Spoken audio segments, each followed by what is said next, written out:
Muy buenas tardes a todos y todas. Les damos la más cordial bienvenida a esta segunda sesión del seminario virtual Herramientas y Estrategias de Conciliación Extrajudicial. Es un gusto contar nueva participación en este ciclo diseñado para profundizar el valioso campo de la conciliación extrajudicial. Les pedimos mantener sus micrófonos silenciados para garantizar la fluidez del seminario.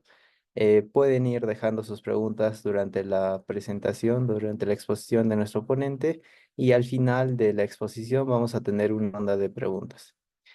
Sin más preámbulos, démoslos el pase a nuestro ponente, al doctor Carlos Ramírez, y adelante con su exposición.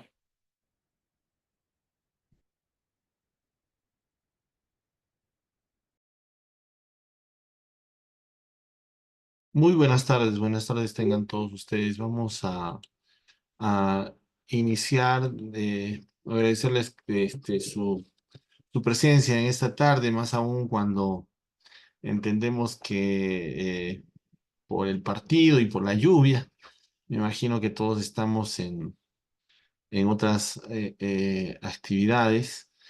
Y bueno, de todas maneras, el compromiso de poder tocar aquellos temas más importantes que nos han permitido, ¿no?, estar presentes en este curso. Voy a compartir la pantalla y espero que a través de ello también podamos eh, eh, eh, me dicen si es que se está presentando y si habría alguna dificultad. Sí se está presentando, ¿verdad? Sí, sí, sí se logra apreciar su pantalla. Muy bien, muchas gracias. Entonces vamos a continuar con esta parte de nuestra ponencia. Habíamos agotado ya la parte introductoria y como segundo pilar de este curso vamos a hablar un poco de la legislación nacional e internacional, ¿no?, relacionada con la conciliación, para poder hacer algo que es muy propicio de este curso y espero que sea, por lo menos, ¿no?, compartido con todos, que es el proceso de la conciliación y las estrategias, ¿no?, estas herramientas y estrategias para hacer una conciliación efectiva, ¿no? Bien. Vamos a iniciar un poco recordando sobre la legislación internacional, ¿no? En primer lugar, pues, nosotros tenemos referencia de la conciliación ya desde el año de 1930, porque ya está, pues, ¿no?, esta Carta de las Naciones Unidas en el capítulo sexto, Arreglo Pacífico de Controversias, ¿no? Las partes en una controversia cuya continuación sea susceptible de poner peligro el mantenimiento de paz y la seguridad internacional, tratarán de buscar solución ante todo mediante la negociación, la investigación, la mediación, la conciliación, ¿no? Entonces, eh, eh, eh, si bien es cierto, ¿no?, en nuestra historia de la República, tenemos sí antecedentes de arbitraje, no lo tenemos con esta palabra, ¿no?, como conciliación, ¿no?, ni en los tres códigos civiles que hemos tenido, ¿no?, de 1852, de 1936 y el de 1984, ni tampoco, pues, en las constituciones anteriores, ni en la actual. Sin embargo, entendemos que se ha tenido siempre que procurar, ¿no?, una solución pacífica de los conflictos, ¿no?, estableciendo de que ya la Constitución de 1993, ¿no?, en su artículo 149, pues fija, ¿no?, que la unidad y exclusividad de la función jurisdiccional, ¿no?, es solamente de la jurisdicción ordinaria.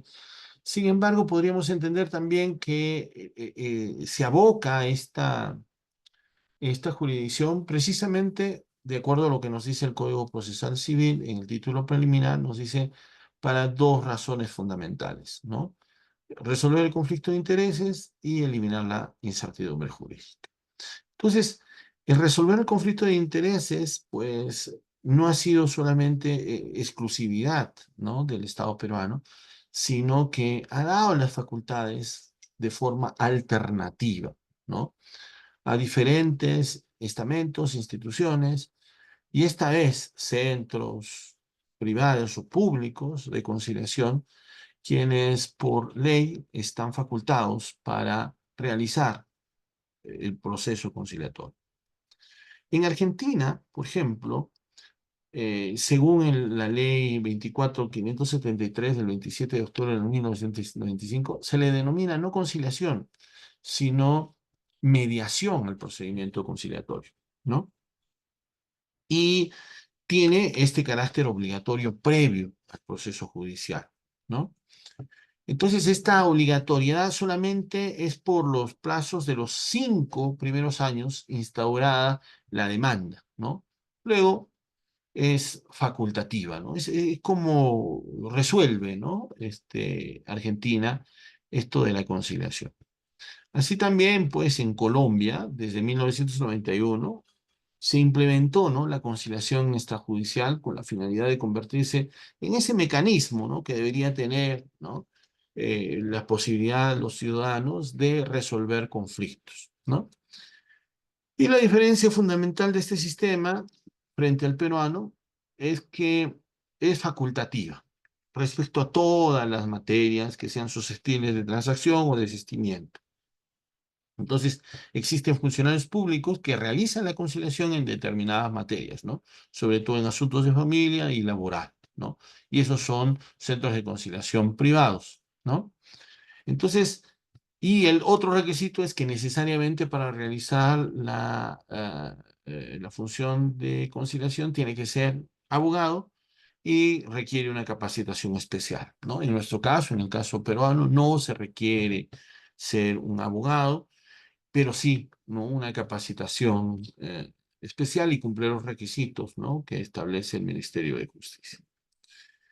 En el Ecuador, ¿no?, el ordenamiento ecuatoriano, hay instituciones de arbitraje y de mediación, ¿no?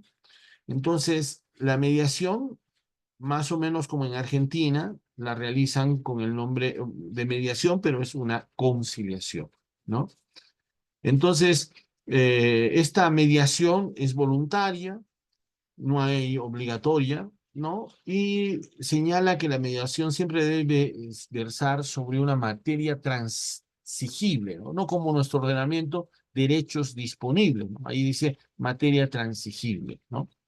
Entonces, es más o menos como mucho más abierto, ¿no?, a tener posibilidades, no solamente aquellos derechos disponibles, sino todo lo que puede ser transable, ¿no? Y entonces reconocen la mediación comunitaria para los miembros de las organizaciones comunitarias, ¿no?, barriales o indígenas, ¿no? Y al mismo valor de la mediación regular. Entonces eso nos podría hacer entender esta pregunta o hacer desprender esta pregunta, ¿no? Decir, oye, ¿y qué es lo que lo que sucede con ese mecanismo de autocomposición propio del derecho consuetudinario de las rondas campesinas, de las comunidades campesinas, por los cuales estas comunidades campesinas, este procedimiento de autocomposición por el cual el presidente de la comunidad o el que haga sus veces convoca a las partes, hace trata de que las partes lleguen a acuerdo, formula su fórmula conciliatoria y las partes aceptan la fórmula conciliatoria y por lo tanto, pues, llegan a un acuerdo. ¿Eso es conciliación? Siempre va a haber esta pregunta, ¿no? Muy propicio con lo que sucede en Ecuador.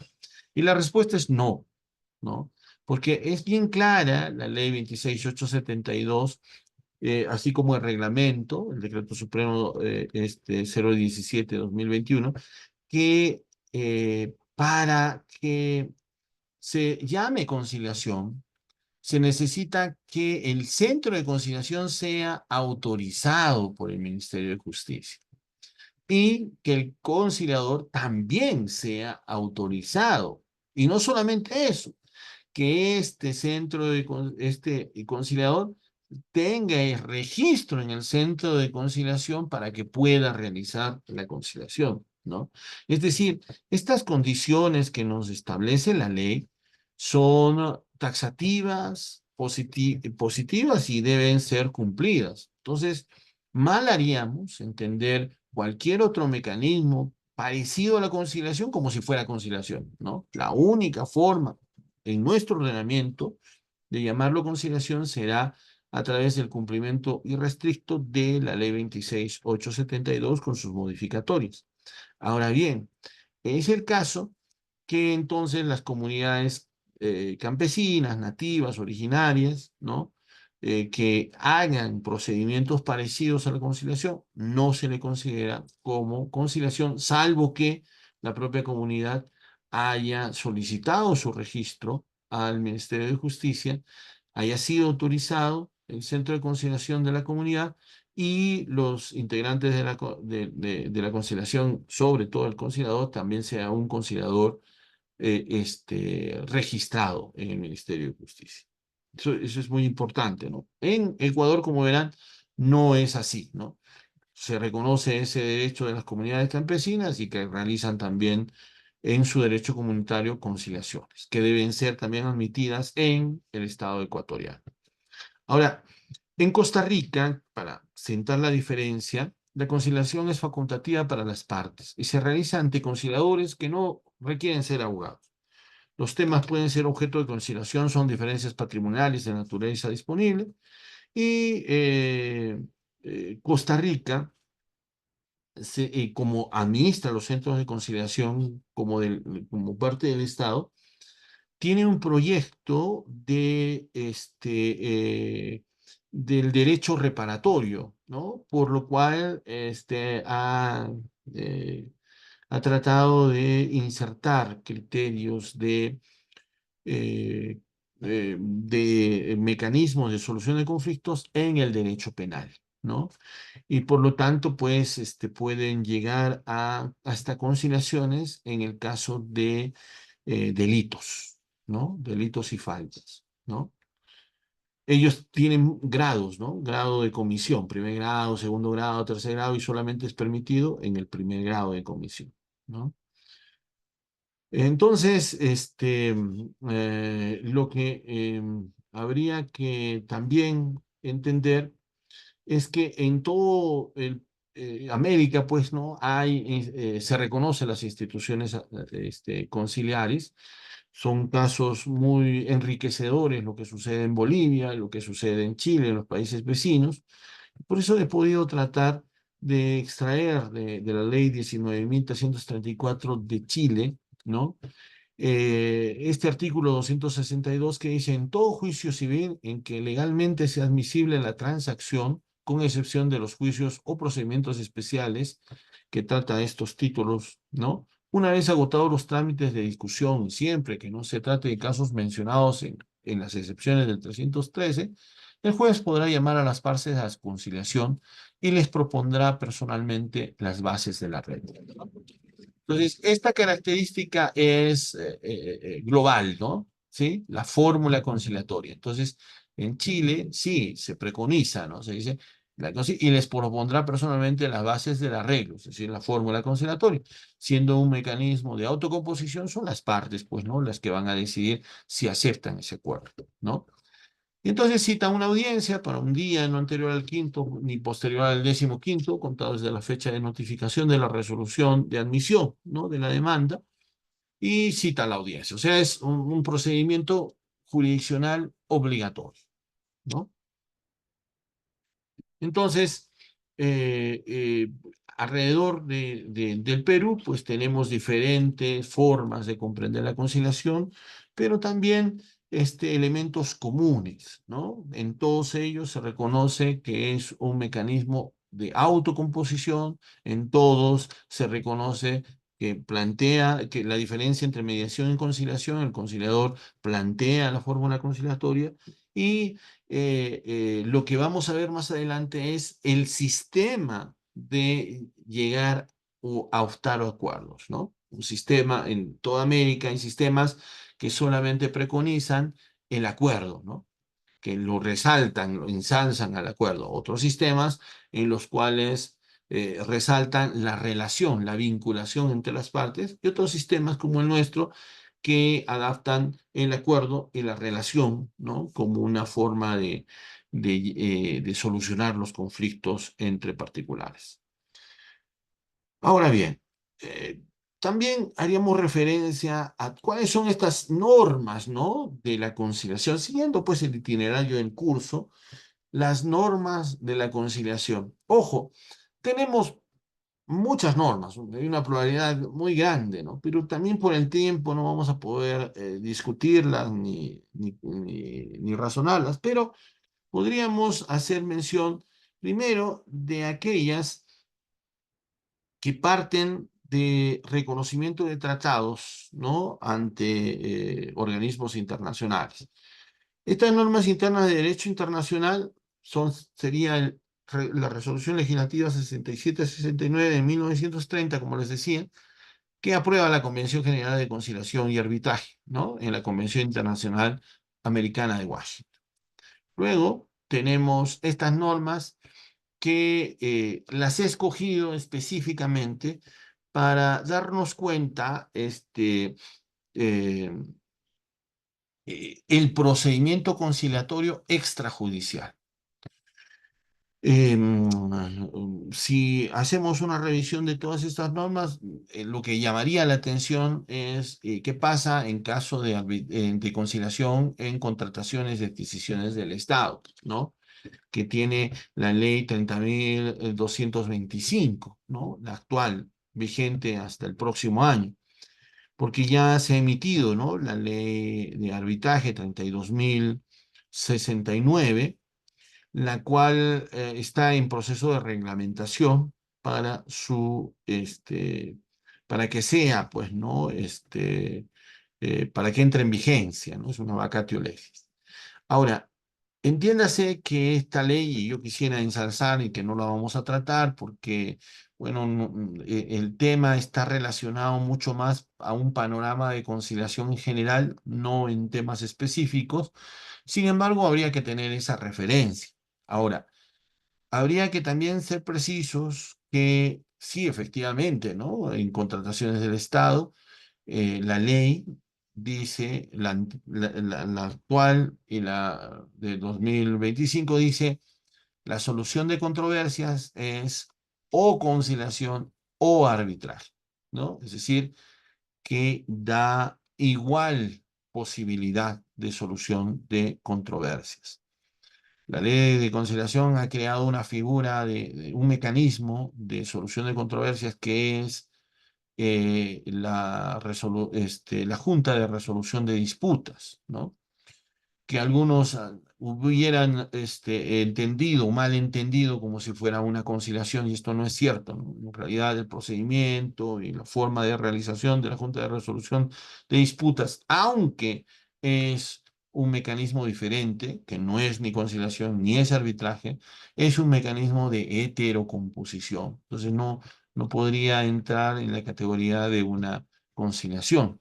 Al mismo tiempo, habría que decirle una llamada de atención, ¿no? Lo que se nota en la ley es que la ley nueva ha dado los escándalos e inconvenientes que ha tenido las contrataciones y adquisiciones del Estado en el Perú, pues ha decidido que dos temas fundamentales ya se les quite al arbitraje y pase al Poder Judicial, ¿no? Como es la indemnización cuando por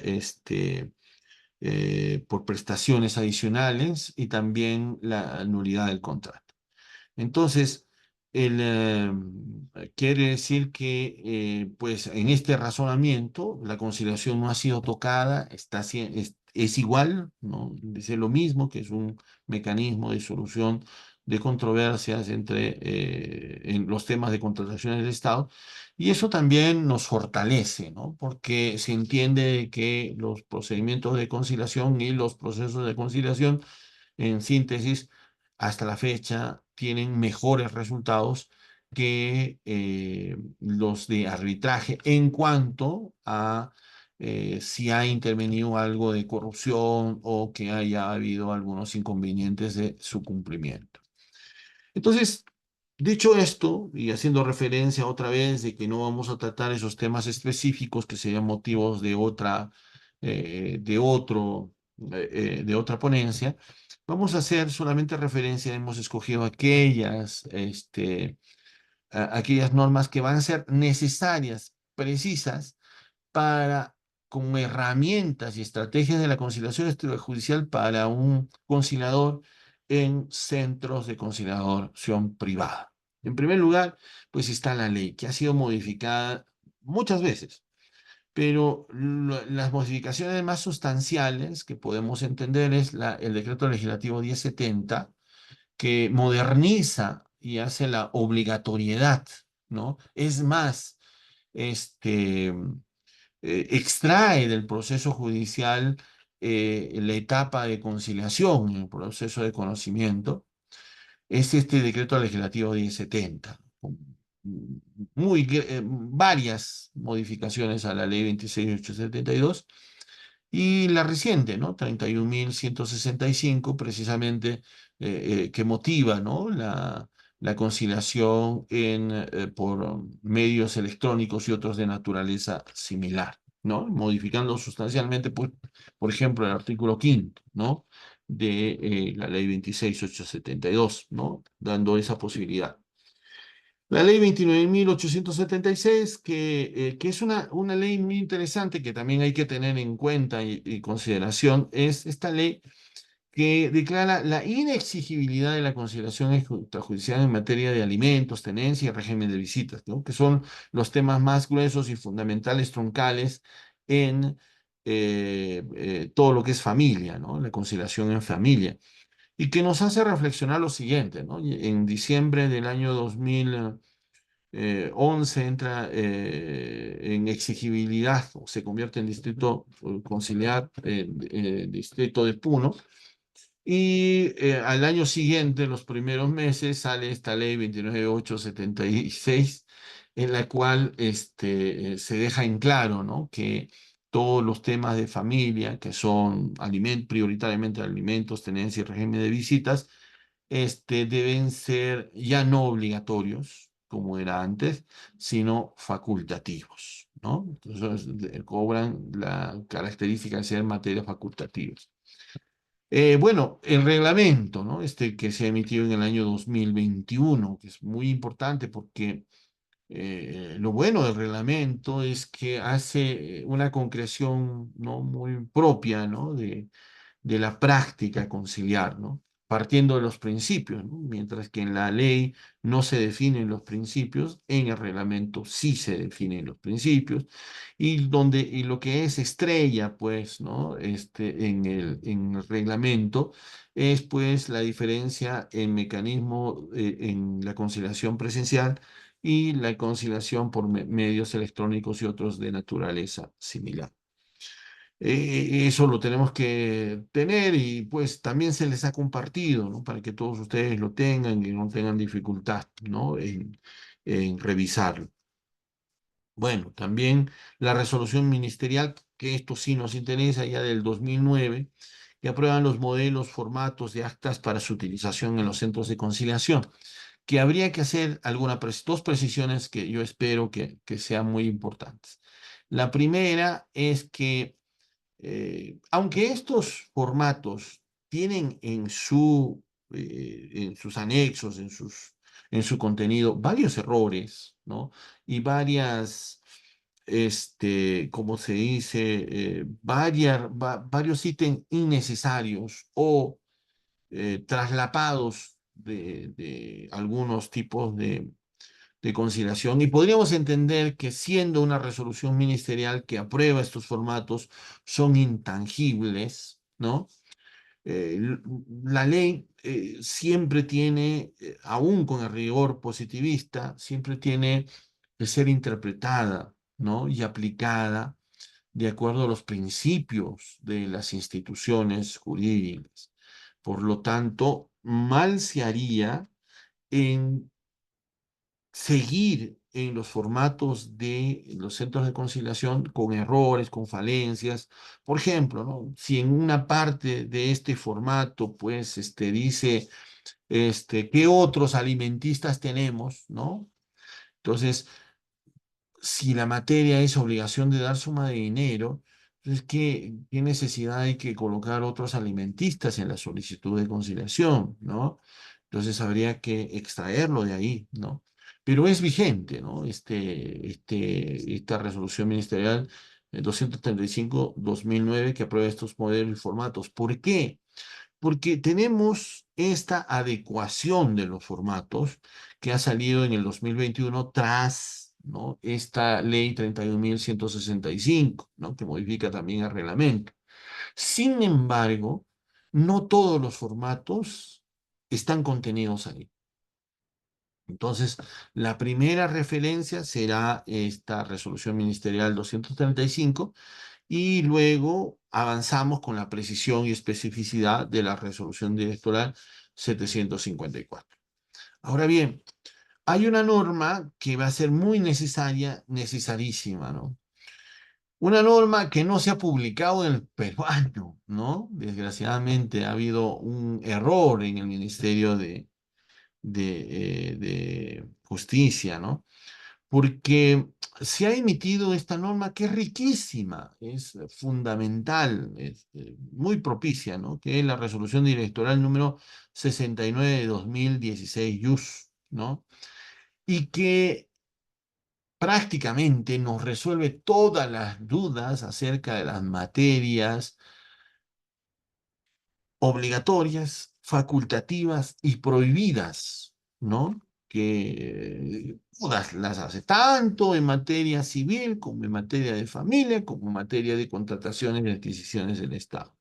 Entonces, este es un buen referente. No ha sido publicado en el diario peruano, por lo tanto no debería ser vigente, pero aún así es el referente más próximo que tenemos para solucionar todos los tipos de dudas que tuviéramos acerca de las materias, como vuelvo a repetir, obligatorias, facultativas y prohibidas, ¿no?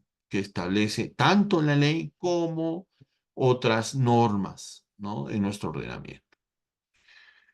Entonces, habría que también hacer referencia de que ha habido también mucha prolijidad, ¿no? No solamente en el procedimiento de administración del procedimiento de conciliación, sino también, pues, ¿no?, de los centros de capacitación que establece la ley. Entonces, la resolución ministerial 245 aprueba los reglamentos de sanciones de tanto los conciliadores como centros de conciliación capacitadores y centros de formación y capacitación de conciliadores, ¿no? Lo cual ha sido necesario por precisamente no entender la ley, ¿no? Y tratar de ajustarse, de ajustar la ley a criterios subjetivos, ¿no? Y a condiciones erráticas, ¿no? También la resolución ministerial número 99 de 2002 que apruebe el reglamento de supervisión de conciliadores, capacitadores, centros de conciliación y centros de formación y capacitación de conciliadores. Aquí me quiero pronunciar en hacerles referencia a lo siguiente, que es muy importante.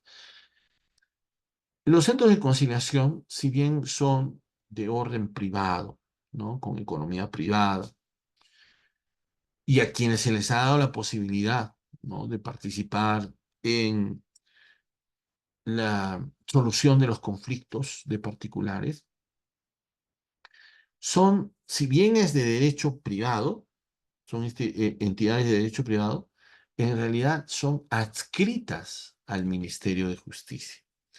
Esta adscripción al Ministerio de Justicia quiere decir que son supervisadas y controladas por el Ministerio de Justicia y por lo tanto responden al Ministerio de Justicia por los incumplimientos ante las normas.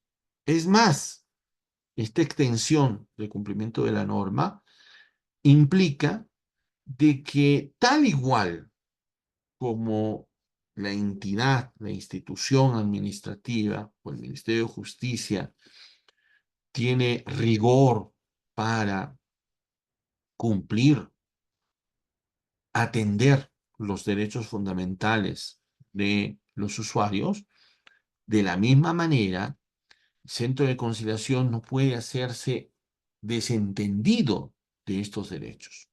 Por ejemplo, el derecho de petición, ¿no? Que en muchos centros de conciliación no ha sido entendido, ¿no? Uno dice, ¿cómo es un centro de conciliación privado? Yo puedo hacer lo que me da la gana, ¿no? Si quiero, puedo recibir una petición, si no quiero, no la recibo. Si lo quiero para ganar tiempo, va a ser verbalmente y le voy a rechazar preliminarmente antes incluso de presentar una solicitud. Y esto no es posible, porque la Constitución, en el artículo segundo, ¿no? Numeral 16, nos dice que tenemos el derecho de petición. Todos los ciudadanos peruanos, la persona humana, ciudadano del Perú, tiene el derecho de petición. Es decir, que tiene el derecho de, por escrito, hacer una petición, incluso sin expresión de causa, y que la entidad también conteste por escrito. De eso no se pueden desatender los centros de conciliación. Es decir, si una solicitud está mal hecha, mal redactada, faltan requisitos, no puede cerrar la puerta del centro de conciliación y decirle no te recibo al usuario. Lo que tiene que hacer es recibirlo con observaciones y darle una respuesta por escrito de estas observaciones a ese solicitante, tanto de la forma presencial como la mesa de partes virtual que hace referencia para los medios electrónicos y otro de naturaleza similar, el tubo del reglamento. Entonces, es preciso entender que estas resoluciones que son de supervisión de conciliadores no es ajena a la actividad privada, ¿no? Vuelvo a repetir, los privados dirán, ¿qué me van a supervisar? Yo tengo mi estructura, yo tengo mi derecho a asociación. No, pues es que lo que no está entendiendo es que son centros adscritos al Ministerio de Justicia y por lo tanto deben ser supervisados y controlados. Por eso, la información estadística permanente que nosotros remitimos al Ministerio de Justicia de, del número, ¿no? De solicitudes, atendidas, no atendidas, llegadas a acuerdo, no llegadas a acuerdo, que requiere el Ministerio de Justicia. No nos podemos desentender. La resolución ministerial número 45 aprueba la directiva sobre requisitos para ser capacitador y mecanismos para la evaluación, ¿no? De capacitadores, ¿no? La resolución 264-2020 aprueba los lineamientos para complementar la programación y ejecución de cursos de formación, capacitación, que hoy en día ya está mucho mejor regularizado con tasas administrativas correctas y que se están llevando pues a cabo a nivel nacional. Controlando sobre todo que las capacitaciones no sean pues espurias, que no sean mínimas, ¿no? Y que éstas eleven el nivel de la conciliación. Ahora bien, vamos a pasar a continuación a el procedimiento conciliatorio, ¿no? Ya teniendo en claro estas normas que vamos a utilizar, vamos a ir al procedimiento conciliatorio. Y en el procedimiento conciliatorio quisiera que veamos, entendamos en primer lugar, que tras este problema de la pandemia, ¿no? Nos ha movido el suelo a todos, ¿no? Entonces, al movernos el suelo a todos, pues nos hemos dado cuenta de que existen medios electrónicos que permiten la conectividad, permiten la manifestación de voluntad, ¿no? Yo creo que en el Poder Judicial, ¿no? Como todas las audiencias, la mayoría de las audiencias hoy en día se vienen realizando de forma virtual, ellos sí la llaman procedimiento virtual, este, yo creo que esto ha sido posible, este dinamismo que hoy en día tiene, ¿no? La carga cero que están llegando, es precisamente por estos medios electrónicos, ¿no? Sin embargo, estos medios electrónicos ya existían pues antes de la pandemia. El problema es que no nos importaba, no teníamos la necesidad. Yo creo que a los centros de conciliación más nos ha chocado la pandemia. Principalmente, no solamente el 2020 y teniendo también en nuestras filas, podríamos llamarlo así, a varios conciliadores que han fallecido, ¿no? Y que incluso han fallecido en algunas regiones del país cumpliendo la labor de conciliar. Entonces, eh, a nosotros nos chocó demasiado precisamente porque yo atribuyo a que no teníamos pues los conocimientos de los medios electrónicos y yo creo que también uno de los grandes problemas en los cuales hemos padecido ha sido que no había forma de asegurar el acuerdo, ¿no?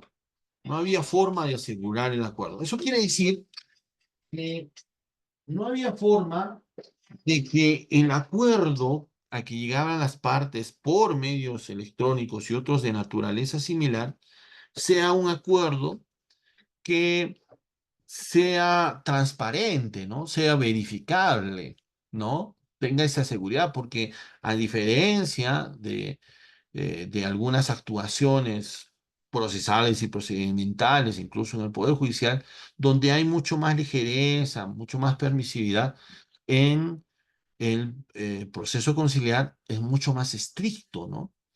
Pues que se llegue a un acuerdo que tiene la calidad de título ejecutivo, ¿no? Entonces, no había forma de utilizar cualquier medio, ¿no? Y la gran duda que se siempre tenía era cómo esta acta a la distancia podía ser firmada, ¿no? Es decir, por esa firma simple que es escaneada, ¿no?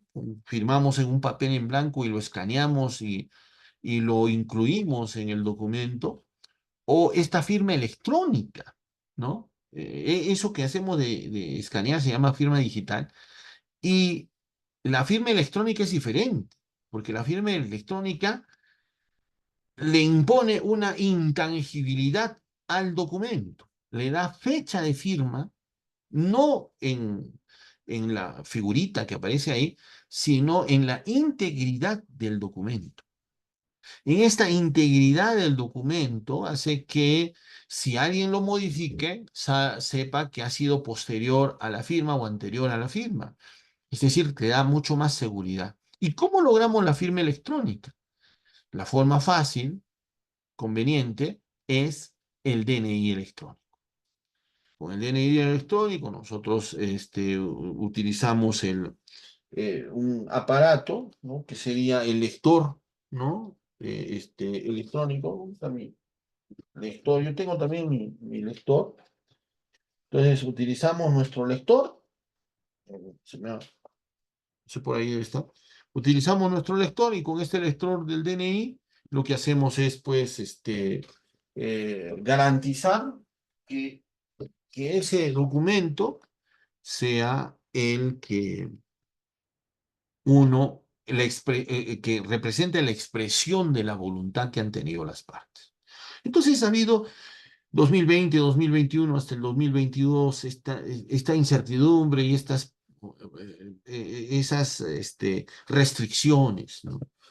De tal manera que ha sufrido mucho, yo creo, la conciliación durante el periodo de distanciamiento social. La RENIEC, ¿no? Informó que solamente, póngase del 100%, solamente tenía el 20% DNI electrónico y por lo tanto, pues, no se podía tener un PIN, ¿no? De seguridad o un password de seguridad para poner las firmas digitales, ¿no?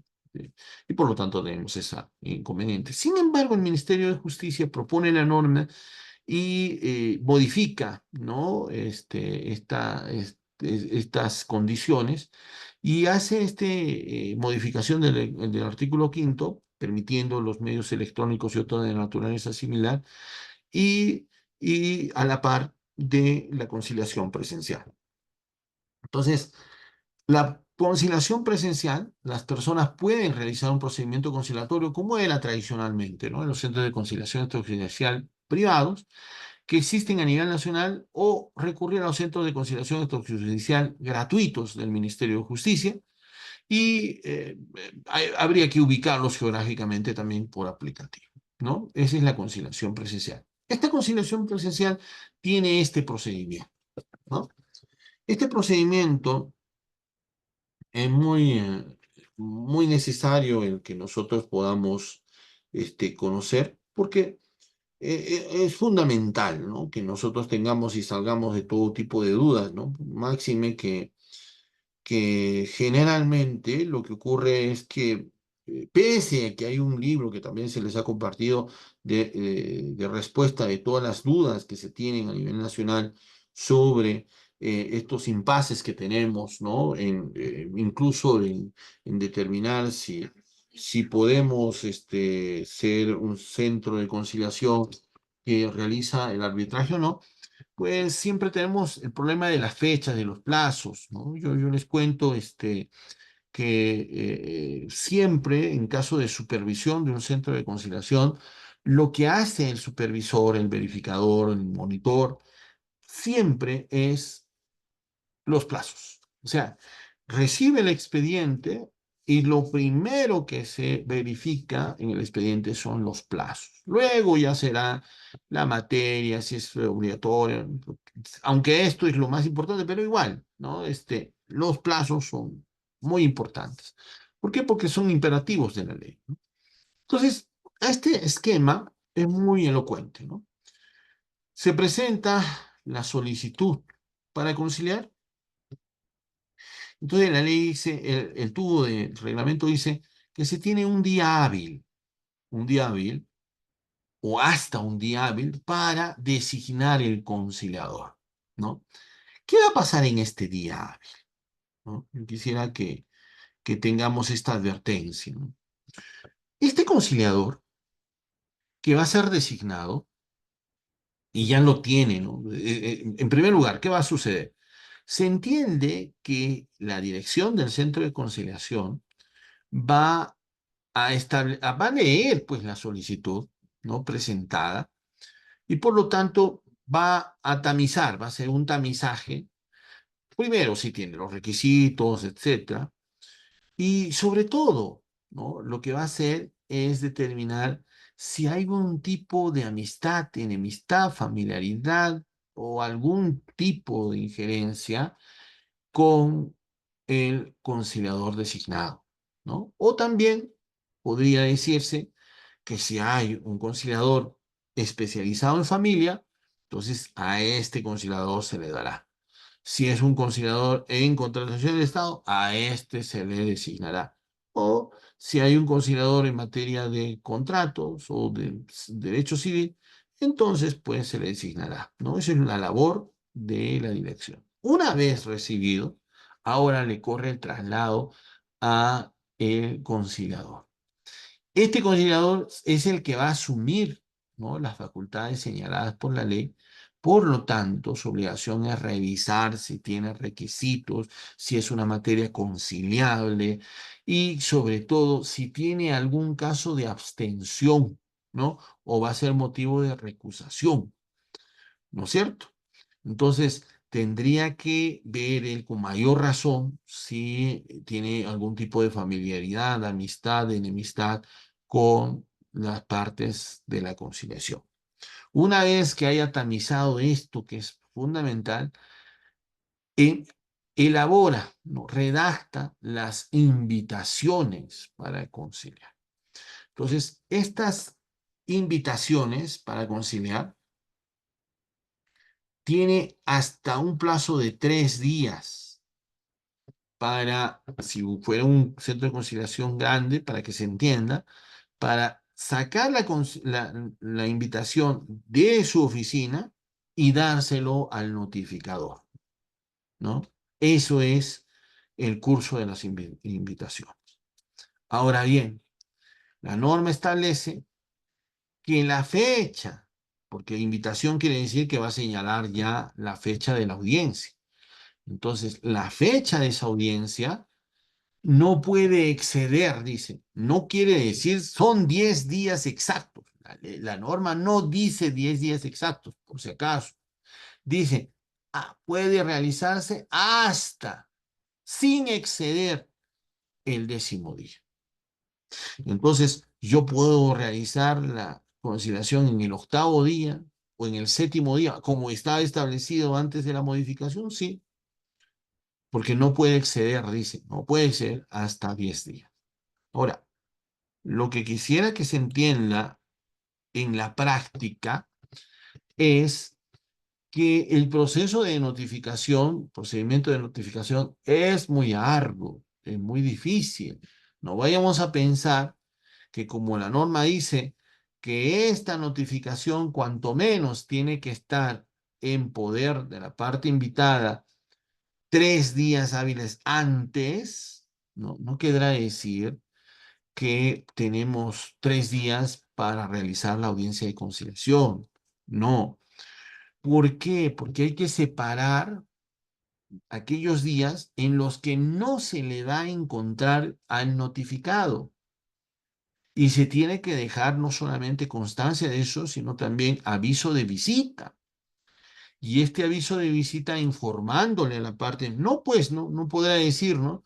Yo vengo a las 6 de la mañana y a las 3 de la tarde le digo, no, he venido a las 6 de la mañana, usted no está, voy a regresar a las 6 de la tarde, ¿no? Habría que darle un margen, ¿no? De un día. ¿Por qué? ¿Por qué es tan necesaria la notificación? Porque es la concreción del derecho de defensa de la parte invitada e incluso de la parte solicitante. ¿Y qué quiere decir el derecho de defensa? Que todas las partes, y eso está incluso en tratado internacional, los invitados, las partes, ¿no? Porque es una extensión también, pues, del derecho procesal, las partes tienen la facultad, ¿no? El parabién de que se deben enterar cuáles son los cargos que tienen contra ellos, ¿no? En nuestro caso de conciliación, se tienen que enterar de qué problemas se está hablando, de qué conflictos se está hablando, ¿no? Tienen la facultad también, dice el derecho de defensa, de tener el asesoramiento técnico para entender esos cargos. Sí, uno revisa un documento podría judicial, jurisdiccional o conciliar y no entiende de qué estamos hablando. Yo soy trabajador, yo soy obrero, yo soy comerciante. ¿Cómo me vas a exigir que yo entienda estos términos que dicen ahí? Y aún si lo entendiera, yo no estoy entendiendo en la dimensión que esto significa. Por lo tanto, tengo que ir donde un abogado, un especialista técnico que me explique. Ese derecho también es el derecho de defensa. Y también extiende a todos aquellos actos que uno puede realizar en su defensa. Es decir, no solamente ir a la audiencia de conciliación, ¿no? Como aunque no me convenga, no, sino pónganse, podría tener el derecho de aclarar, ¿no? Incluso como lo vamos a ver en medios electrónicos y otros de naturaleza similar, hacer una objeción, una oposición a esa notificación, ¿no es cierto?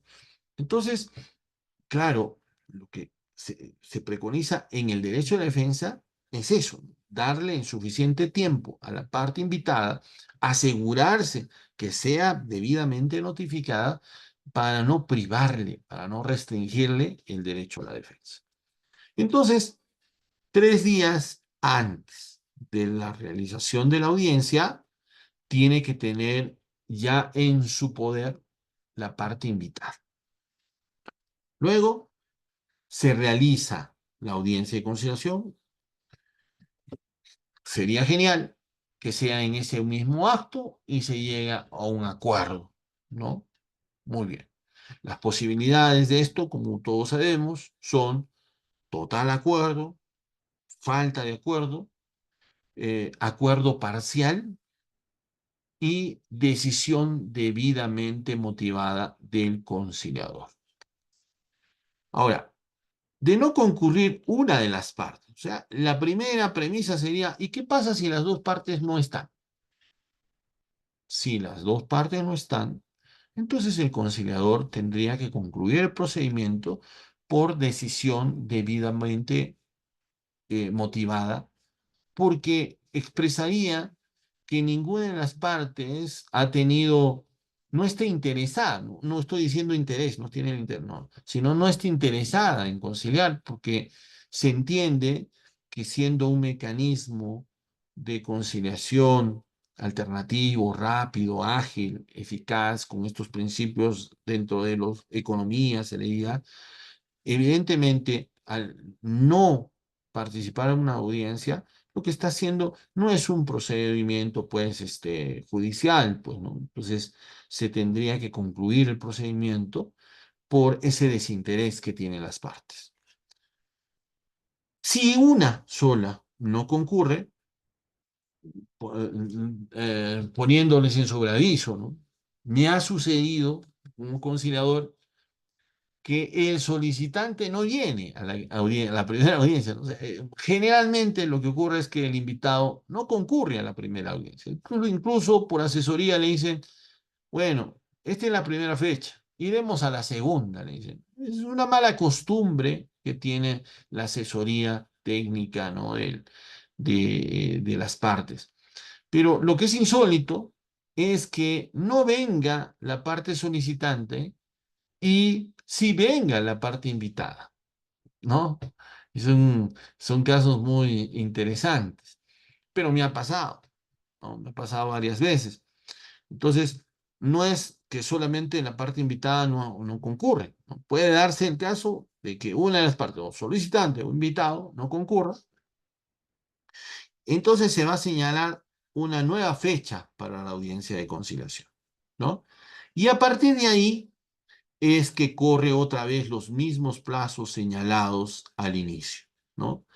Se programará hasta 10 días, ¿no? Sin pasar 10 días la nueva audiencia y dentro de los cuales se tendrá que tener por lo menos 3 días antes de la audiencia, se tendrá que tener la notificación, ¿no? Como se muestra en este gráfico.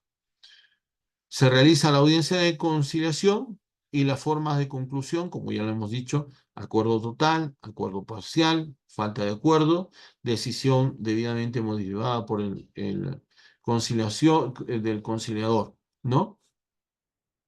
Puede ser que haya inasistencia de una de las partes, ¿no? O sea, de la parte solicitante o la parte invitada, ¿no? También podría darse el caso de que en la primera audiencia se establezca de que hay un invitado obligatorio que no ha participado, ¿no? Es decir, las pretensiones determinadas y determinables versan sobre derechos disponibles de un tercero. El conciliador también tendrá que invitarle a ese tercero, ¿no? Agotar todas las vías posibles para que sea notificado y que pueda asistir, ¿no? Eso es muy importante, que debemos, entender. Ahora bien, y ahora que queda claro el procedimiento conciliatorio, pasamos al procedimiento por medios electrónicos y otros de naturaleza similar.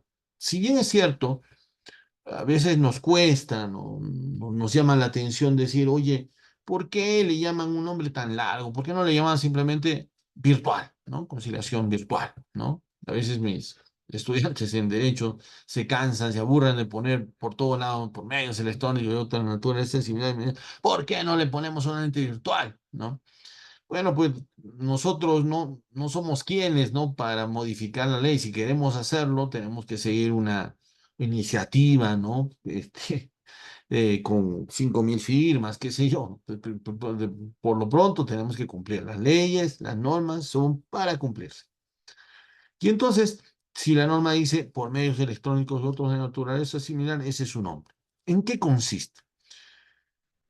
Consiste, es una forma no presencial, ¿no? De realización de la conciliación.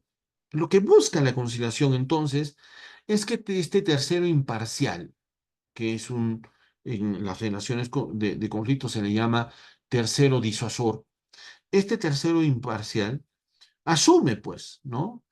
La labor de convocar a las partes, por esta condición de ser tercero disuasor, porque tiene condición de poder, ¿no? En este caso, poder impuesto por la norma. Pero el mediador no tiene condición impuesta por la norma, pero también tiene un poder, es decir, póngase que es el presidente de la Junta de Regantes, ¿no? Entonces convoca a las partes, ¿no? Las partes en conflicto no se quieren ver y sin esta persona pues hasta se podrían hacer daño, ¿no? Entonces es la labor de este tercero imparcial que las convoca. ¿Qué es lo que se necesita en esta conciliación? Lo que se necesita cómo funciona el mecanismo de conciliación. El mecanismo de conciliación funciona de esta manera, ¿no? Lo que se quiere es garantizar este dame que te doy, ¿no? Que no es entendido o comprendido por las partes y sobre todo por los solicitantes invitados muchas veces. Pero ya estamos en un punto, por más que tengamos ese criterio de negación, ya estamos en un punto donde sí sabemos que estamos, podríamos decir, perdonen este término, embarrados en un conflicto. Ya estamos ahí, queramos o no queramos. Entonces, tiene que haber pues un dame que te doy. ¿O qué me das para que yo te dé algo en compensación? Entonces, siendo ese el mecanismo de la conciliación, lo que se necesita es que indubitablemente, inalterablemente, íntegramente, exista un soporte, un antecedente, una huella electrónica que garantice la verificación de la manifestación de voluntad de las partes para llegar a ese acuerdo. Entonces, la norma tendría que, si lo vemos de esa manera, tendría que garantizar de que esta persona, cualquier ciudadano peruano que está en un conflicto, no tenga inconvenientes de participar en una audiencia de conciliación por un medio electrónico. Y por lo tanto, lo que se tiene que garantizar es que haya una comunicación fluida entre las partes para llegar a un acuerdo. Ese es el mecanismo de la conciliación. Entonces, cuando hay mucha resistencia de parte de el Ministerio de Justicia para renombrar este procedimiento en forma virtual, ha resguardado el hecho de que podría con mala intención malinterpretarse, ¿no? Y decir, es una conciliación virtual, ficticia, inexistente, ¿no? Por ello se ha asegurado de que se resalte por medios electrónicos y otros de naturaleza similar, y para no llamarlo virtual, para decir que estos medios le van a asistir presencialmente, sincrónicamente. Ojo, sincrónicamente a las partes. No es un mecanismo asincrónico que uno puede entrar cuando quiere y lo firmará cuando puede. Total, el video ahí está. No, no. Es sincrónico, que las dos partes convocadas y el conciliador estén en el mismo espacio y tiempo, aunque en espacios diferentes, pero sí en el tiempo correspondiente de forma concordante, ¿no? Han coincidido. Una de las grandes preguntas que siempre nos hacemos con esto de medios electrónicos y otros de naturaleza similar es, oye, ¿Puedo cambiar un procedimiento de forma presencial a uno de forma virtual? O la otra pregunta sería, ¿no? Oye, ¿hay requisitos para que yo sea virtual, para que yo haga una conciliación virtual? Y la respuesta es clarísima, es el artículo número 12 del TUO del reglamento de la ley 26.872, que dice, miren, es bien sencillo de entender. Cuando las personas domiciliadas en extranjero, ¿no? Que es otra imposibilidad que teníamos siempre, ¿no? ¿Cuándo no se puede realizar una conciliación? Cuando no se ubique el domicilio o cuando sea domiciliado en el extranjero, ¿no? Sí, sí, ese era el límite que tenía la conciliación. Ahora, tú lo dice clarito, dice, si la persona domicilia en el extranjero, ya está, esa primera condición. Es decir, cualquier persona del mundo, ¿no es cierto? Que está residiendo en cualquier parte del mundo. Ustedes entenderán que falta, imagínense que convocamos a una conciliación y esta conciliación necesita la presencia de las partes, no va a realizarse nunca porque el trámite migratorio es terrible, es caótico, ¿no? Entonces, por eso, en salvaguarda eso, y cuando las personas migran en el extranjero o en distintos distritos conciliatorios, claro, los términos de la distancia, ¿no? Que son tan pésimos en el Perú, conciliatorios o domiciliados en el mismo distrito conciliatorio, se encuentran impedidas de trasladarse al centro del conciliador, claro, podría estar enfermo, podría estar con algún tipo de discapacidad física, ¿no? Silla de ruedas, qué sé yo, ¿no? Pero acá dice otra condición que es fundamental, dice, o no teniendo impedimento alguno, miren, ya está, zanjado, solucionado el problema. No teniendo el impedimento alguno para trasladarse al centro de conciliador, desea hacerlo por medio virtual. Aquí ya nos solucionamos mucho. ¿Qué había antes? La exigencia de la presencialidad. Es más, establecía de que si el invitado, el solicitante, no podían asistir al centro de conciliación, pues se tenía que trasladar pues el centro de conciliación hasta el lugar de residencia de los conciliantes, ¿no? Pues, ¿no?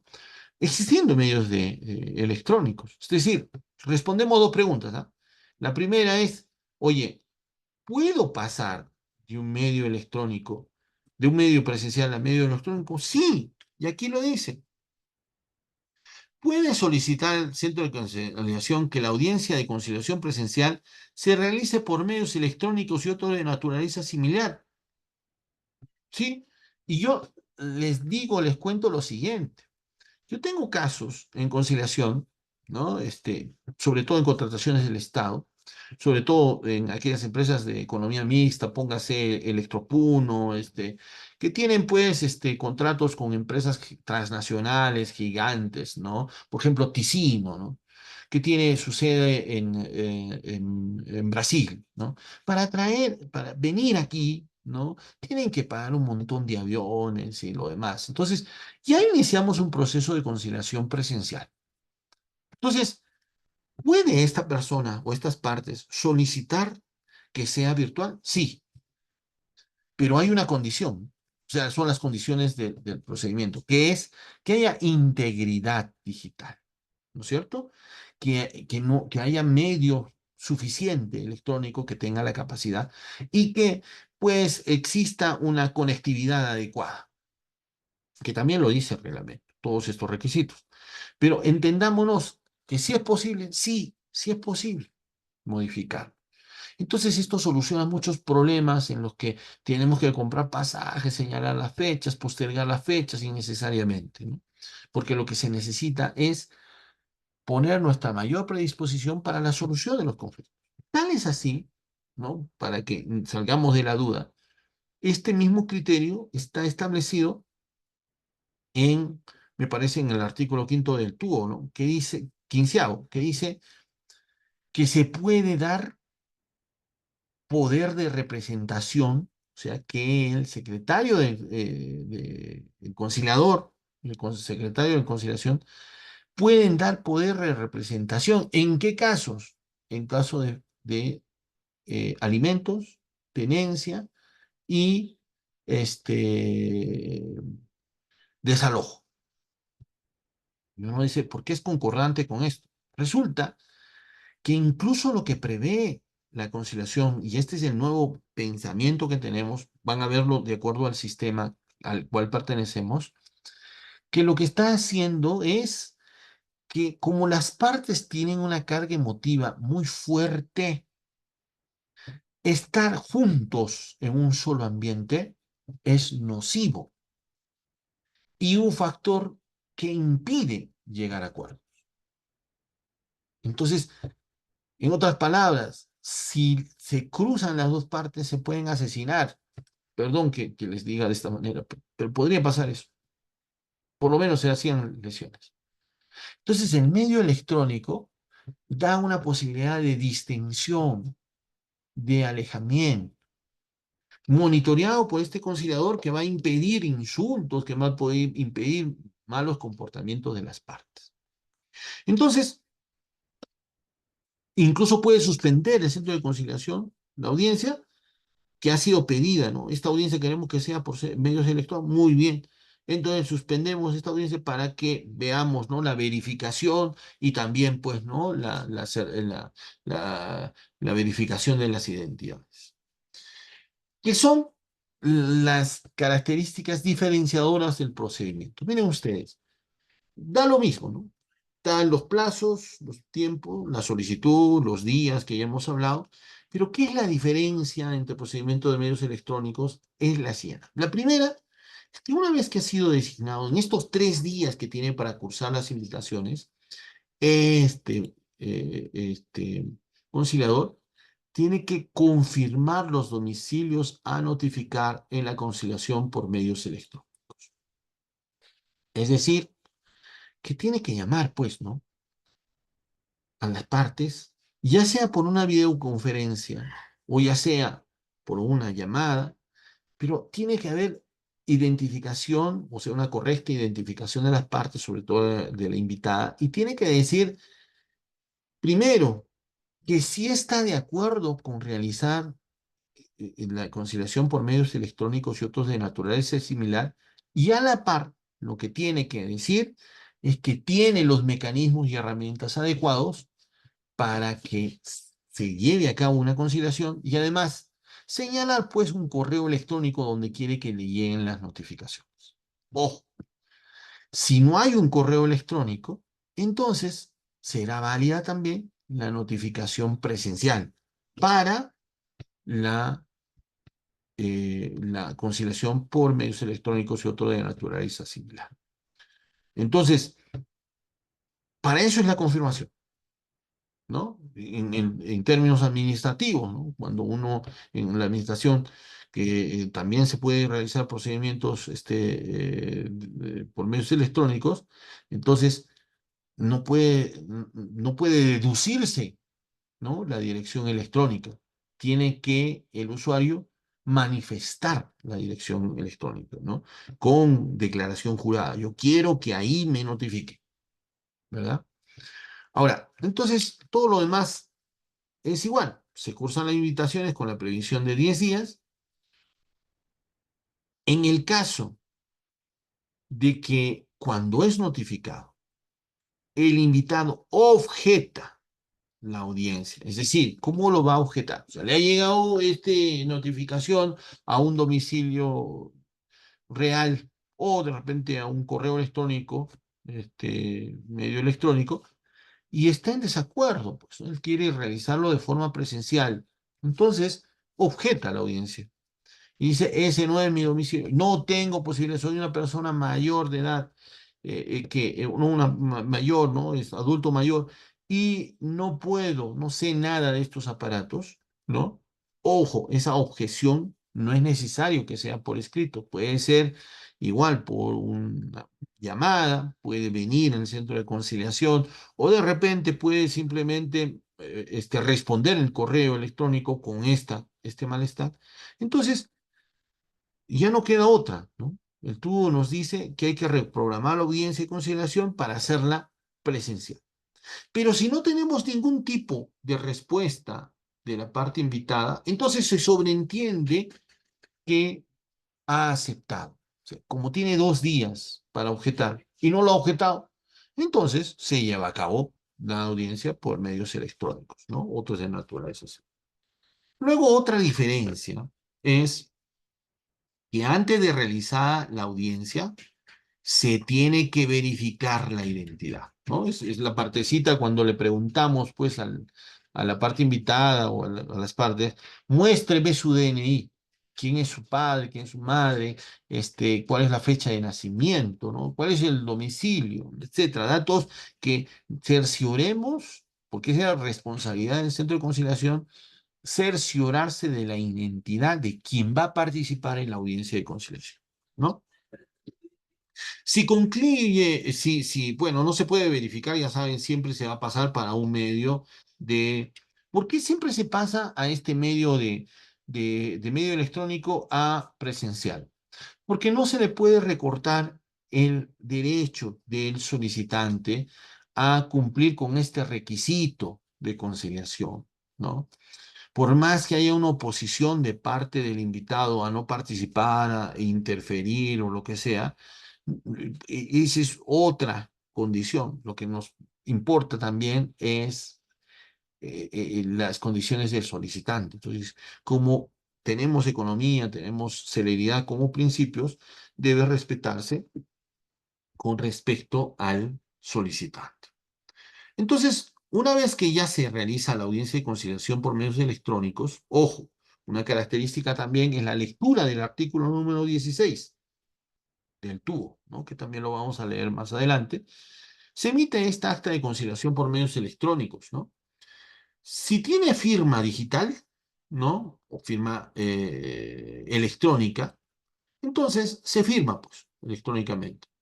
Pero si no tiene firma electrónica digital, se suspende la audiencia y se pide que asistan para firmar, ¿no?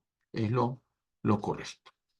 Es decir, muy importante entender que si bien es cierto, la audiencia de conciliación, por eso guardamos pues el video, ¿no? Y la integridad, la totalidad del video de la audiencia de conciliación por medios electrónicos, otros de naturaleza similar, lo que entiende, ya terminó la audiencia, pero hay obligaciones que van a ser verificables y compromisos a los cuales se ha arribado y acuerdos que se han arribado que han sido aceptados por las partes y por lo tanto va a ser susceptible a verificación, ¿no?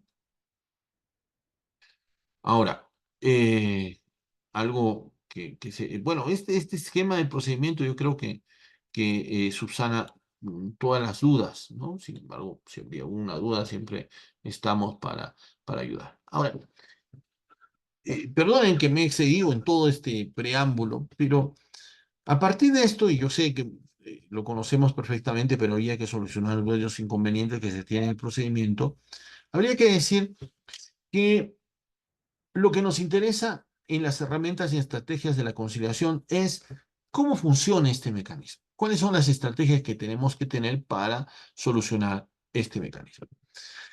Bien, este esquema nos hace notar que la conciliación como un mecanismo de solución de conflictos no es solamente un acto protocolar, una reunión de amigos, un té de tías, ¿no? Donde se van a juntar y como lo que sucedía pues antiguamente en el proceso civil, ¿no? El juez citaba a las partes y les decía, ¿van a conciliar o no van a conciliar? No me hagan perder tiempo. No, no. La conciliación es un mecanismo y el mecanismo tiene fases, estrategias, métodos, formas de funcionamiento que no pueden ser desentendidas, que tienen que ser comprendidas como una integridad. Entonces, antes de realizar la conciliación, pues habrá una fase preconciliatoria, es decir, de interacción preconciliatoria, que consistirá, pues, como lo hemos visto en el esquema, desde la convocatoria hasta la realización de la propia audiencia de conciliación, que tendrá que tener pues una apertura de la audiencia de conciliación provocar, incentivar la comunicación entre las partes para que transformemos el problema y descubramos intereses y que hagamos las negociaciones para llegar hasta la clausura del acto de la audiencia y posteriormente permitir el seguimiento de ese caso. ¿Sí? Entonces, esta preconciliación, ¿sí? Que también la hemos ubicado en el esquema, inicia con la presentación de la solicitud y durante todo ese proceso debería ser intención del conciliador recoger información previa sobre el origen del conflicto, donde va a estar mostrada en la solicitud, porque aunque no vamos a hablar con el solicitante, vamos a tener el escrito que nos está diciendo si tenemos algún tipo de relación con las partes, si es que, de qué materia, si es obligatoria, facultativa o prohibida, o también podríamos decir si es un tema que nosotros conocemos o no, ¿no? Es contratación del Estado, contratos en general, civil o familia, ¿no? Entonces, el objetivo de la preconciliación es determinar si es materia conciliable, obtener información que permita a los conciliadores realizar una estrategia de trabajo inicial, porque todo, como es mecanismo, se trata de estrategias. ¿Y qué se debe llevar a cabo en estas acciones de preconciliación? Determinar si el centro de conciliación está en la capacidad de atender esa solicitud. Hay casos en los que las partes piden, por ejemplo, una materia laboral, ¿no? Qué sé yo, reposición del puesto de trabajo, ¿cómo se llama? Cálculo de prestaciones, etcétera, que no es materia conciliable, ¿no? Por eso hay que indagar, hay que averiguar si está en condiciones de atender. Determinar si es la vía apropiada, ¿no? Que puede ser una materia prohibida. Evaluar si las partes tienen la capacidad para personarse y tomar decisiones.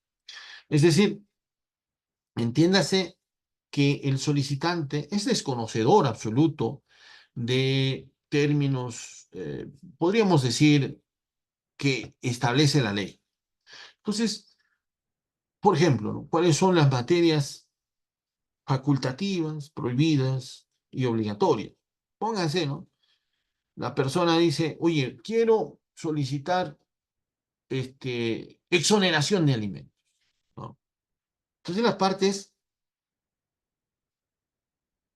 tiene que conocer que, siendo, sí, la exoneración de alimentos sí es una materia facultativa, ¿no? En conciliación, siendo una materia facultativa, de repente la parte está en duda, ¿no? Entonces, hay que determinar la vía apropiada y decirle, señor, mire, sí, es una materia facultativa, pero usted tiene dos posibilidades: ir al proceso judicial e ir a la conciliación.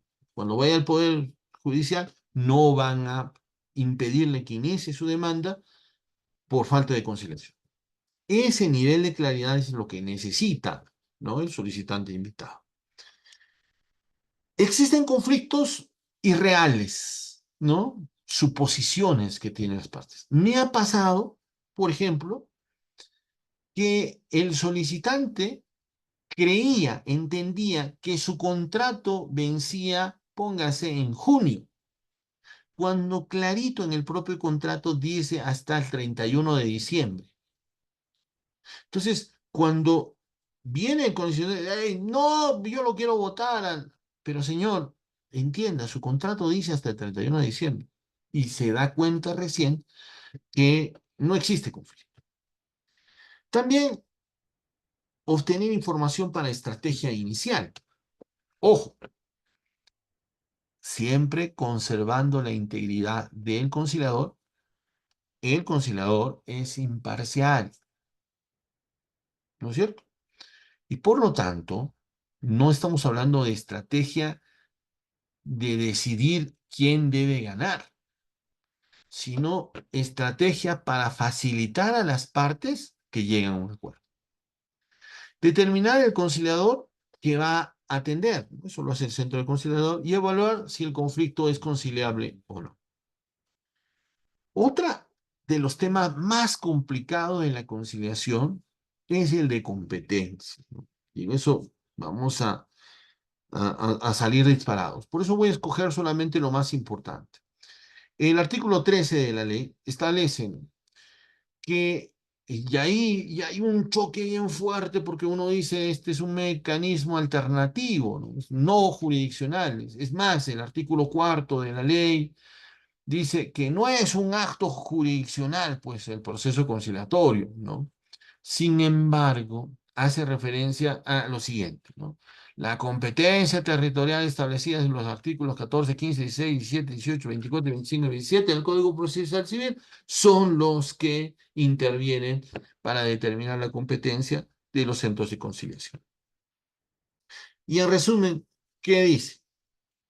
Entonces, dicen, cuando se demanda una persona natural, es competente el juez del lugar de su domicilio, salvo disposición legal en contrario. ¿Cuál domicilio? El domicilio que dice su DNI.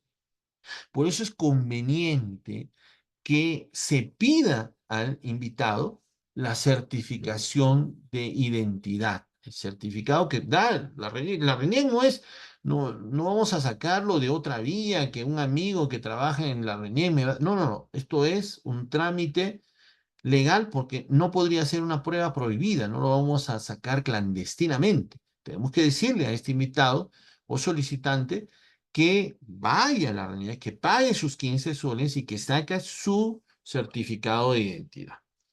Si el demandado domicilia en varios lugares, puede ser demandado en cualquiera de ellos. Reglas generales, ¿no?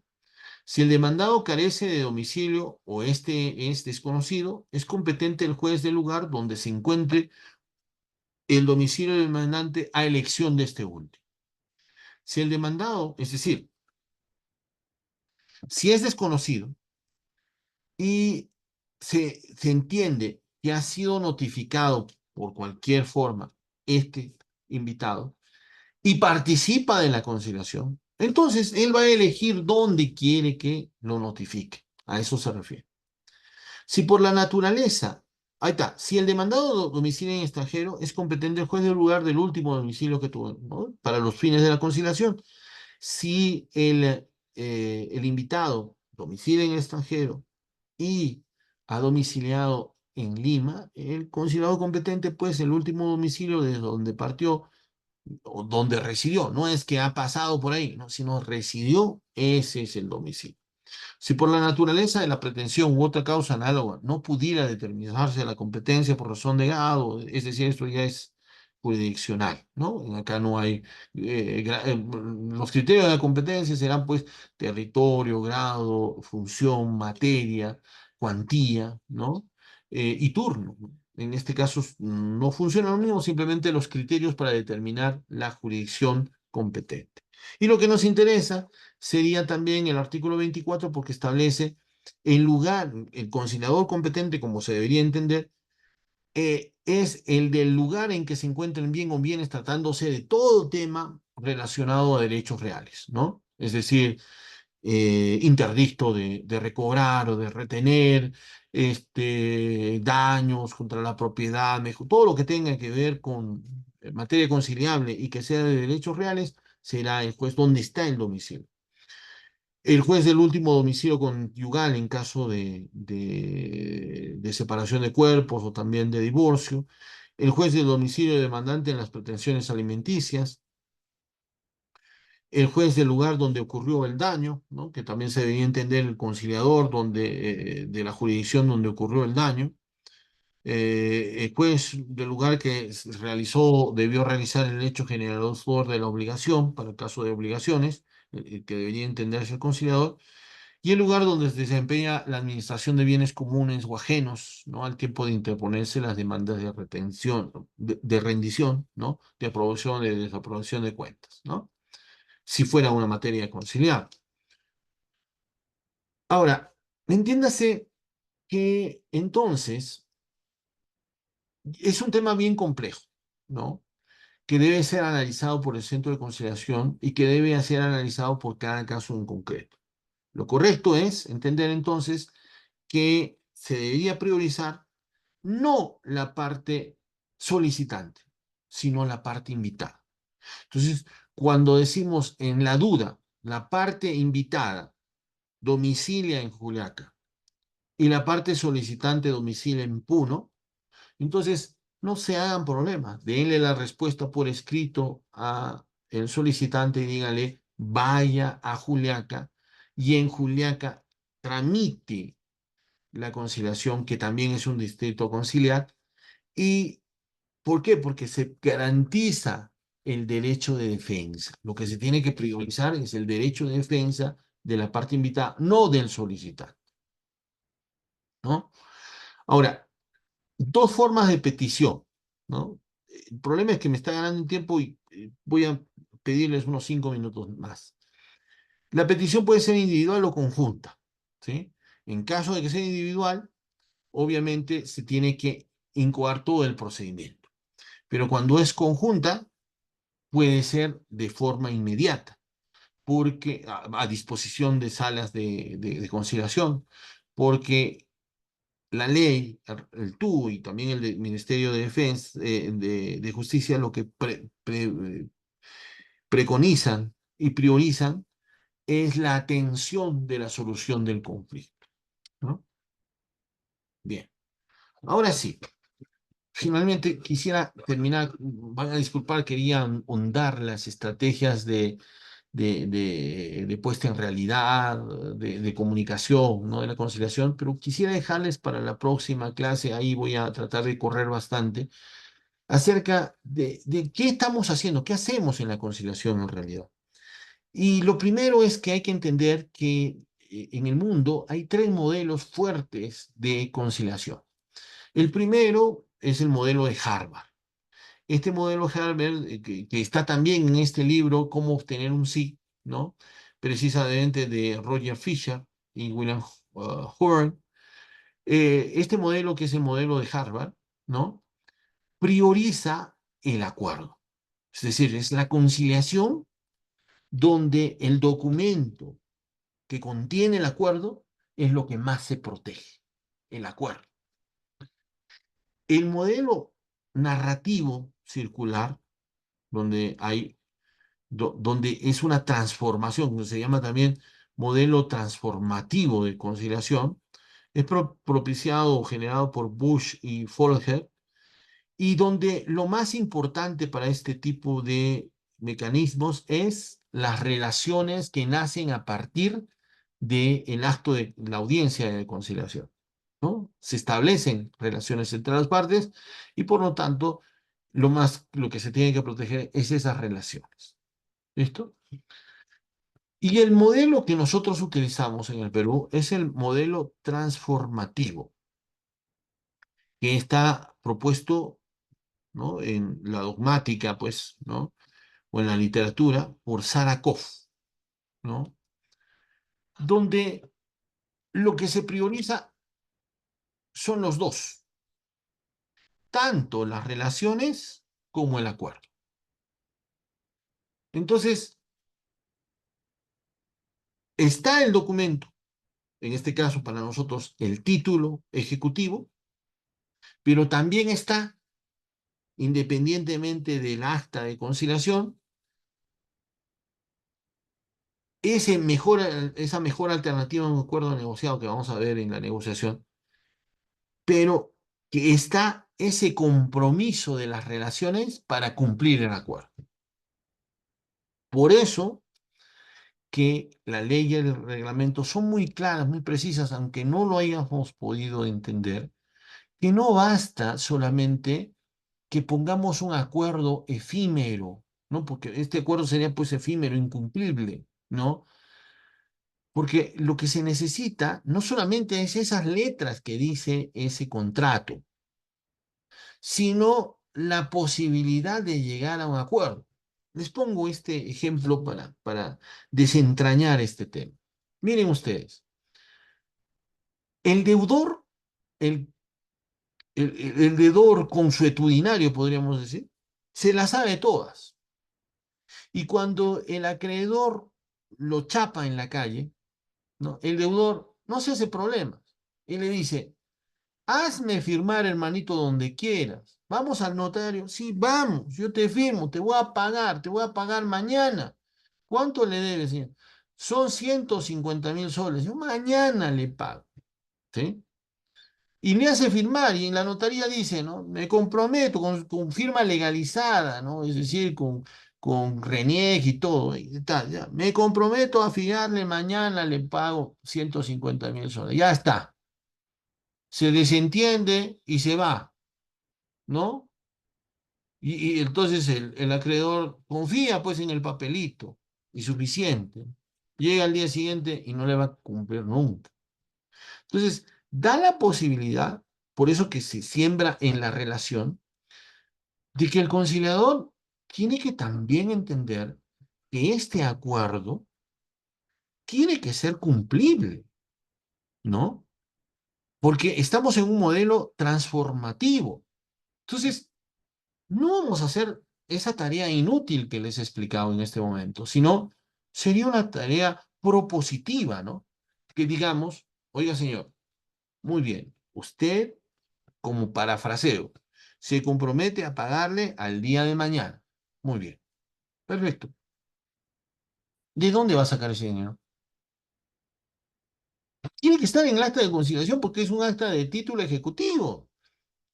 Entonces este señor va a decir, es que ese dinero yo lo he prestado a otro y ese otro tiene que pagarme. Ay, ay, ay, un momentito, ¿no? En ese momento, por eso estamos en el modelo transformativo, el conciliador dirá, señor, está citando a un tercero. Suspendemos esta audiencia de conciliación, que participe ese otro deudor y fijamos las fechas. Miren, ese es el modelo transformativo. Eso es lo que quiere decir el modelo transformativo. Como también lo que quiere decir el modelo transformativo es que como las partes construyen esa relación, también le dan facilidad para que cumpla los compromisos, ¿no? Y entonces le dice, pues, imagínense que estamos en la conciliación y dice, ¿sabe qué? Voy a cumplir las deudas, perdón, es un carpintero y le dice, voy a construir las puertas que me he comprometido a entregar hace 2 meses, ya, de acá 7 días. Muy bien, señor. Pero lo que vamos a poner es cómo le facilito, ¿no? Por eso se construye la relación. O sea, no estamos esperando con la conciliación el ir al Poder Judicial y hacer ejecutar el acta de conciliación. Lo que estamos buscando es sembrar la relación entre las partes para que sea flexible de una y otra parte el cumplimiento. Eso se llama relación. Porque también habrá algún solicitante o invitado que diga, oye, ¿qué día me va a pagar? Ya, el 15 de enero a las 3 de la tarde con cheques de 200 soles. Muy bien, ya está todo clarito. Pero llega ese día y se desaparece el acreedor. Solo está el obligado con la plata en mano. ¿Por qué? Porque no se ha sembrado la relación entre las partes. No se ha sembrado ese convencimiento de relación. Ese es el modelo transformativo que la ha hecho suyo nuestro Estado y que por lo tanto es cómo se debería entender. Finalmente, y aquí me quedo, ahora sí me quedo, tenemos en la audiencia es la etapa estelar de la conciliación, que no es una reunión simple, es una reunión complicada, donde intervienen muchas condiciones, pero sobre todo la experiencia del conciliador. ¿Para qué? Para llegar a estas 4 fases, ¿no? Que son reconocidas universal. Primero, la fase de reunión conjunta. Dentro de ellas está la bienvenida, el discurso, la presentación de hechos, ¿no? Este discurso de apertura o monólogo, la preparación y agenda. La fase segunda, la reunión privada, ¿no? Lo que los norteamericanos le llaman caucus o caucus, y que no es otra cosa que es una asamblea general, ¿no? De carácter electoral en Estados Unidos. O reunión conjunta, Búsqueda de intereses, redefinición del problema, búsqueda de opciones, definir el MAN, mejor alternativa a un acuerdo negociado, cierre de la sesión. La tercera fase, la reunión conjunta, redefinición del problema y evaluación de opciones en forma conjunta. Y la fase 4, reunión conjunta, que es el acuerdo, cierre de la audiencia de conciliación. Estas cuatro fases que se tienen desde el inicio hasta el final de la audiencia de conciliación y que tiene estas etapas de reunión conjunta, reunión privada, reunión conjunta y reunión conjunta, lo que provoca es que se llegue a acuerdos. Y para concluir esta frase, si es que la conciliación no logra el propósito de solucionar conflictos, se debe a la mala praxis de los conciliadores al momento de hacer el seguimiento de los procesos. Porque la técnica, la estrategia y el mecanismo son suficientes para llegar a acuerdos que solucionen conflictos y que eviten procesos innecesarios y larguísimos que quitan dinero, que quitan la salud, como el proceso judicial. Bueno, nos vamos a quedar aquí porque ya son las 7:41 y solo estaba previsto para 7 y ya deben estar la mitad en el partido de fútbol. Eh, Muchísimas gracias al doctor Ramírez Atencio por su valiosa exposición. Pasaremos a la ronda, a la breve ronda de preguntas. Pueden redactarlo mediante el chat o prender sus micrófonos si tienen alguna duda.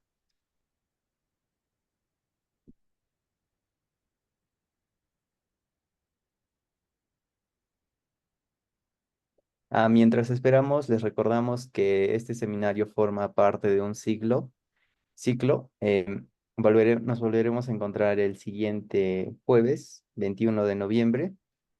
También queremos recordarles que el certificado es opcional y pueden solicitarlo escribiendo o llamando al número de celular de la Cámara de Comercio. Justamente se les acaba de enviar el registro de asistencia. Pueden registrarse. A los que se registren se les enviará material adicional. Eh, Al no haber preguntas, agradecemos nuevamente al doctor Carlos Ramírez Atencio por compartir su tiempo y sus conocimientos en este seminario y a cada uno de ustedes por su participación. Muchas gracias y nos vemos el jueves. Gracias, nos vemos el jueves. Sí, Hasta gracias. Hasta luego.